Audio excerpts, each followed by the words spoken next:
o te whatala whawhole mai monga lo tātu nune whau o tātou whelai i tau tua male o nanga masani le nei le Samoa Entertainment ia o tala o mea na tutupu i Samoa. E mo atu i tātou tala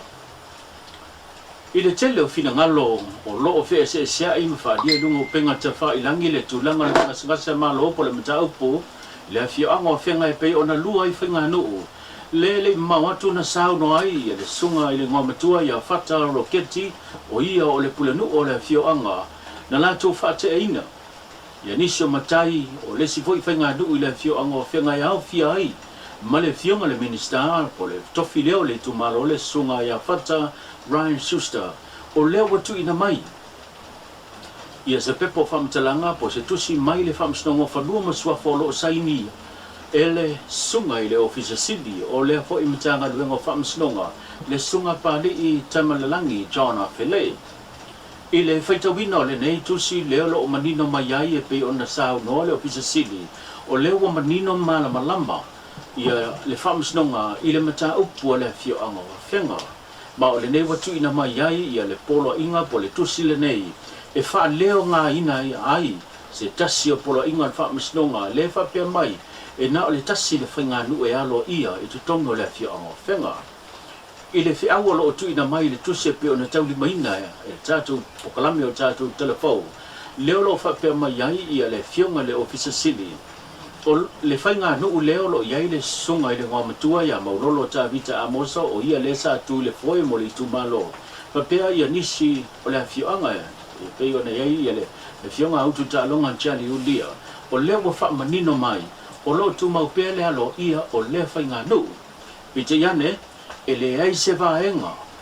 o le whaiunga ia antoa i foe manisi o vaenga pia antuina mai e le wha mstongo whanuma suafa e tau fia ai le fionga leudua ia li i tasi manifa o le male sunga i le ngā matua ia whata paulo pe mita seu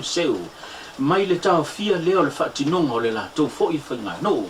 lono winga he tu sai mare whiau e pei ona lo mia matu sia i le pepa pei ona o maia i le ofisa o whamitonga whanua masuafa o loo alo ia fo i ia le whainga no e pei ona iai ia le sunga i le ngā matua ia le tofia le tu malo po le fionga le minister ono leo lo fa pe mai le tusi e le ai se vaenga e mawhai ona tau fia le whainga nuu e pei ona whaantuina e le fionga leo ua ia li i tasi malifa o ia leo le ango ia o le whaipule o lo tu nei le foe pa pia foe ia le fionga seu po fata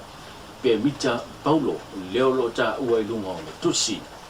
wanginga i lunga o penga te whailangi e le finau mai foe o le whainga nuu e pi ona iai e le sunga maulolo ta vita amosa e na o le tasi le nuu alo ia pite iane o whaisi levo le mata upu leo lo o bae funga wa ama o lo o lua pia whainga nuu e pei whaina sila fia nisi tau sanga o mawae o lea sa tau vae foi ia le sunga le ngā matua ia whata mea fau i le whainga pālota nisi tau sanga o tua nai ai sa sai nia lamba ma aloa ia lona tau va ai o lo i tutongo le whainga nuu le pei o na ngai mai ai e le fionga le minister pita iane la o le tele o whea inga ma whina ngalo whaalia o leo ua wha manino i le mata upu e pei o nā tuina mai e ia se kopi a le tātou pukalame o tātou telefou leo lo whapea mai e le ai se vaenga e tāu fia ai le isi whainga nuu e mawhai on le whaatino e le ua i tasi manifa ma le sunga ia whata paulo seu lono winga e soli tula fono le whaatinonga peo na la ngai mai le isi whainga nuu ma whaatino le whaatea o le fionga le minister ma nisi o vaenga o no leo lo manino o lo wano ia pea ia le isi whainga nuu peo na whaatuina e nisi o tamali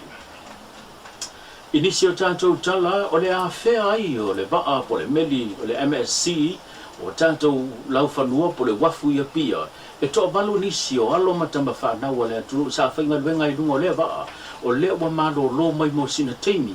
e ma futai ma ainga ai na sui tūlanga i fo inisi fo i alo le atunu leo la whainga luenga lunga le vaa matau tu hai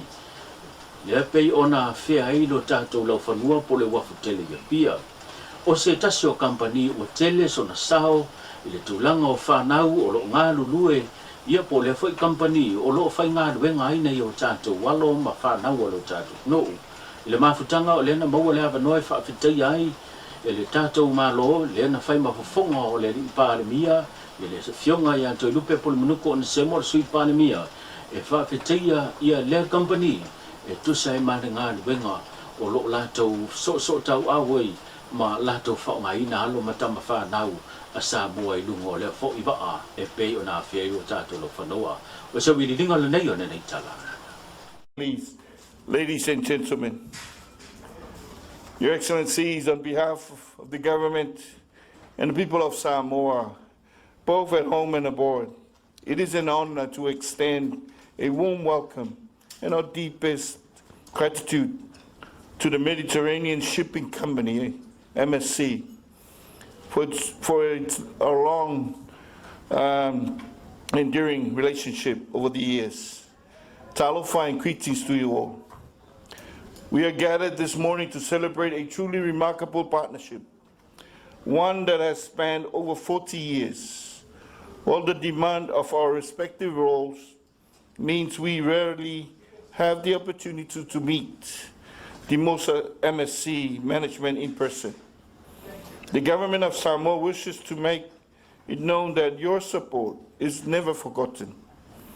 This 4-decade relationship is more than just a business agreement.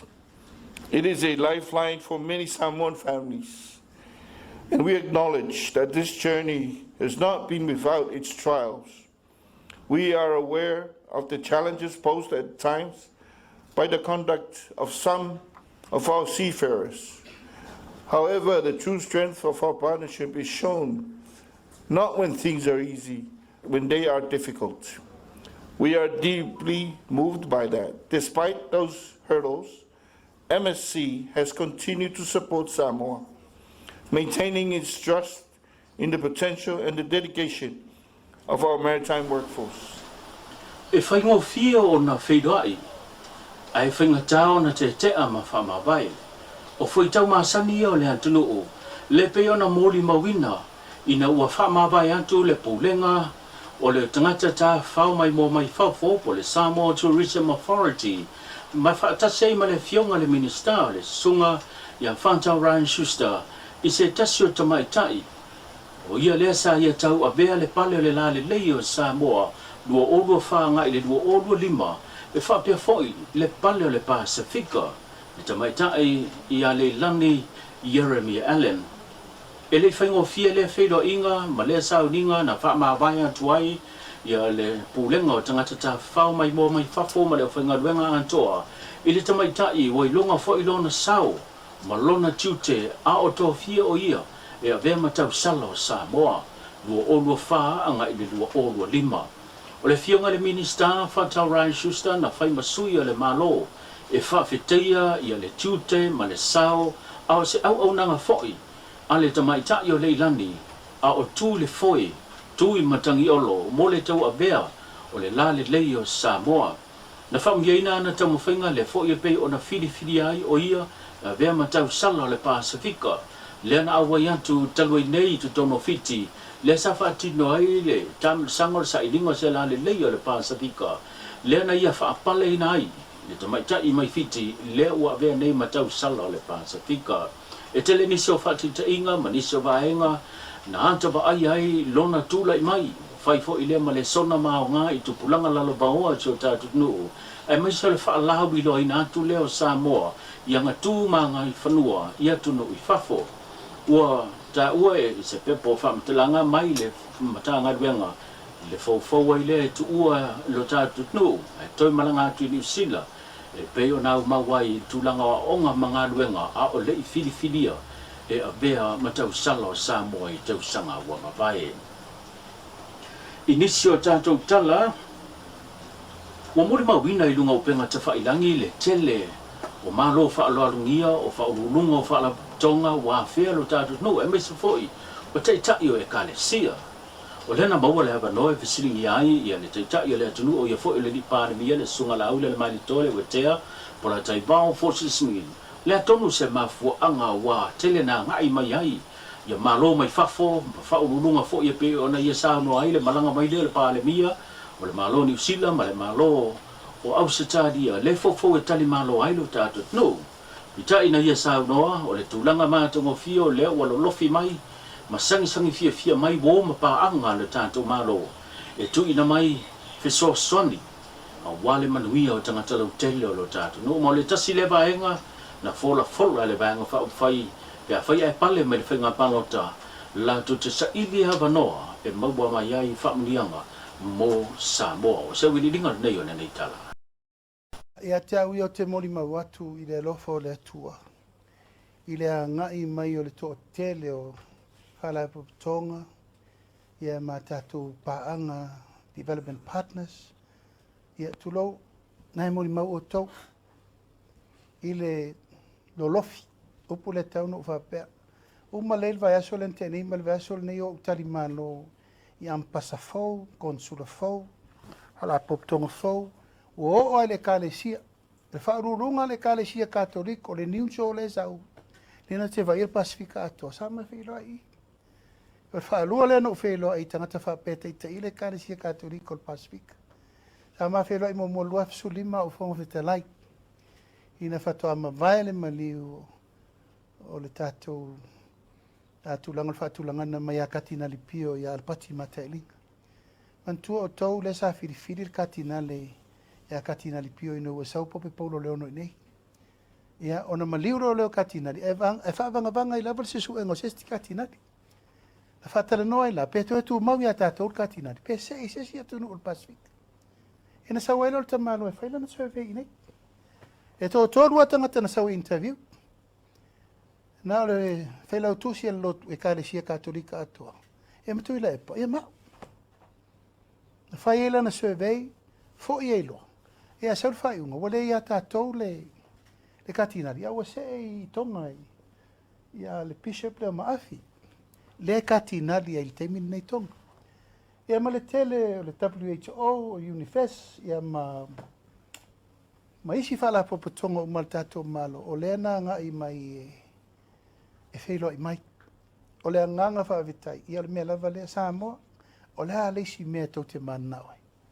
O la le sip so soni to te mana na. Se o le upuna le sa ta fia fa longo i. Ya o le ta pena le tu lango le tato foreign affairs. Vai pe o ia ui mai mama i nei tato tangata uma i le tu langa e siri on tala fea ngai ai e le ngā tia ua saputu mai le tele o asi singo e fio mai. O le ilor te mi mo mol nei lela a Saul Palmi Australia, Saul Palmi New Zealand. Tātou tūtō tasi o le foi whaatali parmi o tonga, parmi o fiti, whonga whetalai o fiti. Ia, mal perestene mal whonga whetalai o tutuila mamanua, ko wana siri mal lutena ko wana. Ia, ai, o te langona o se teimi whanga e tia le nei, o na wauwai atu o anga i marisangi mai o atunu umai, whiwhela i mai si tātou atunu. Tātou whelua i le aso tai au le tā walunga o tala nei vai aso ai pa soifua ia soifua Samoa